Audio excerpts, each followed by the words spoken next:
श्री गणेशाय नमः। श्री गणेशाय नमः। श्री गणेशाय नमः। अखंड मंगलाकारं व्याप्तं मेन चराचरं तत्पदं दर्शितं मेने तस्मै श्री गुरवे नमः। गुरुर्ब्रह्मा गुरुर्विष्णु गुरुर्देवो महेश्वरः गुरुर्साक्षात् परं ब्रह्म तस्मै श्री गुरवे नमः।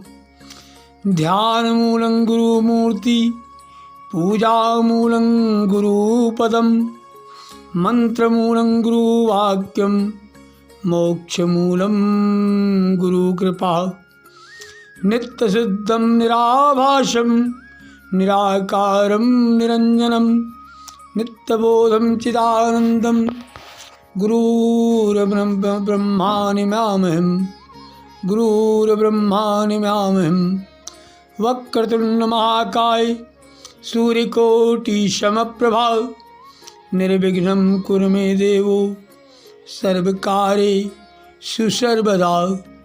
सर्वकार्येषु सर्वदा।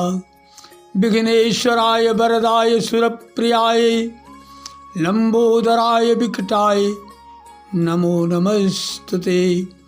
लंबोदराय विकटाय नमो नमस्तुते। ओम श्री मनमहां गणाधिपतये नमः।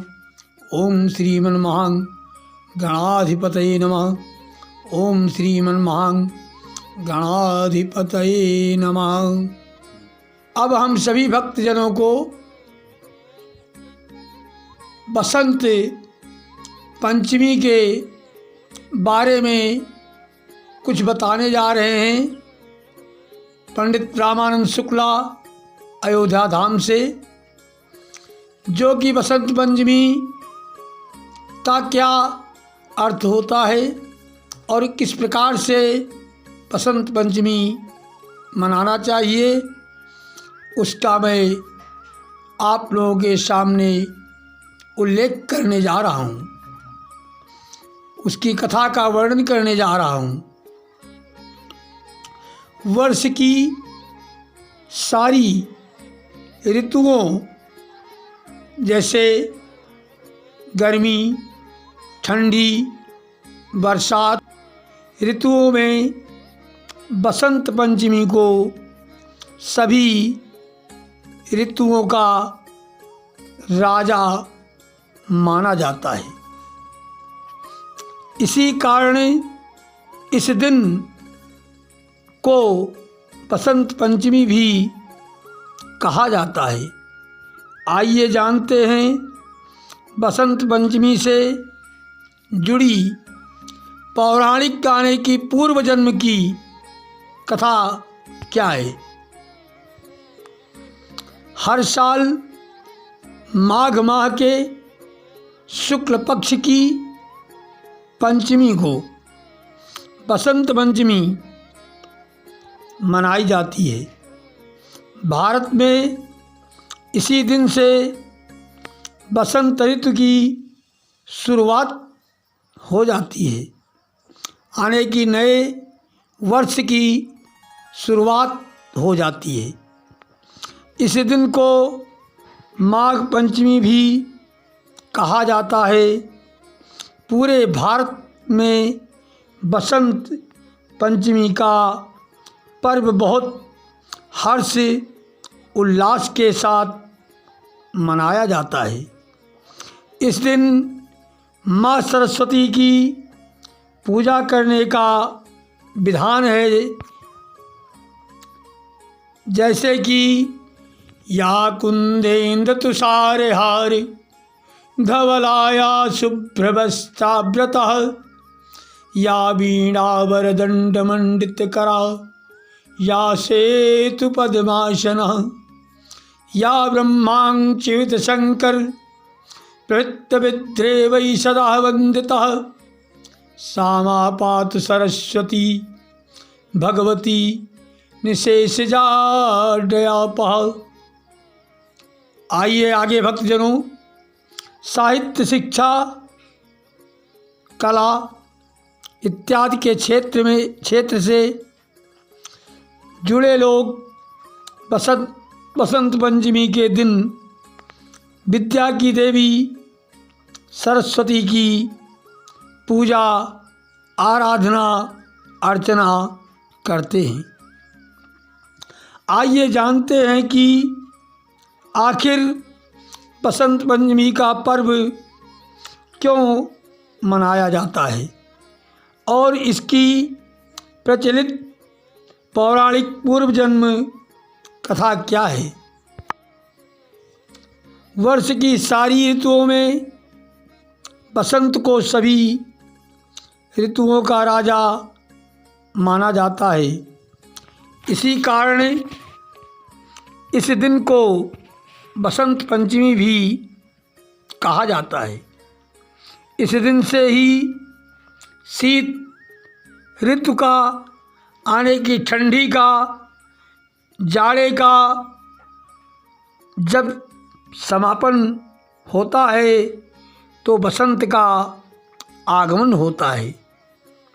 इस ऋतु में खेतों में फसलें लहलहा उठती हैं और फूल खिलने लगते हैं और हर जगह खुशहाली आती है। मान्यता है कि सृष्टि के रचयिता भगवान ब्रह्मा के मुख से बसंत पंचमी के दिन ही ज्ञान और विद्या की देवी माँ सरस्वती का प्राकट्य आने की जन्म हुआ था। इसी वजह से ज्ञान के उपासक सभी लोग बसंत पंचमी के दिन अपनी आराध्य देवी माँ सरस्वती की पूजा अर्चना आराधना करते हैं। बसंत पंचमी को लेकर कई पौराणिक पूर्व जन्म की कथाएं प्रचलित हैं। मान्यता है कि सृष्टि रचयिता भगवान ब्रह्मा ने जीवों और मनुष्यों की रचना अपने हाथ से की थी। उन्होंने इस बात का ध्यान रखा कि वातावरण बिल्कुल शांत हो और इसमें किसी की वाणी ना हो। ये सब करने के बाद भी ब्रह्मा जी संतुष्ट नहीं थे।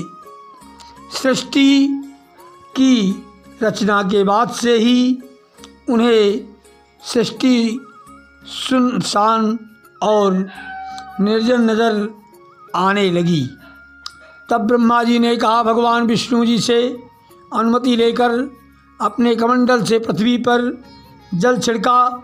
कमंडल से धरती पर गिरने वाले जल से पृथ्वी पर कंपन हुए और एक अद्भुत शक्ति के रूप में चतुर्भुजी 4 भुजाओं वाली सुंदर स्त्री प्रकट हुई। इस देवी के एक हाथ में वीणा और दूसरे हाथ में वर मुद्रा, यानी कि वर को देने वाली मुद्राएं होती हैं। बाकी अन्य हाथ में पुस्तक और माला थी। ब्रह्मा जी उस स्त्री से वीणा बजाने का अनुरोध किया। देवी के वीणा बजाने से संसार के सभी जीव जंतुओं को वाणी प्राप्त हुई, जैसे कि पहले के सतयुग, त्रेता और द्वापर में जीव जंतु भी हमारे बोला करते थे, बातचीत किया करते थे।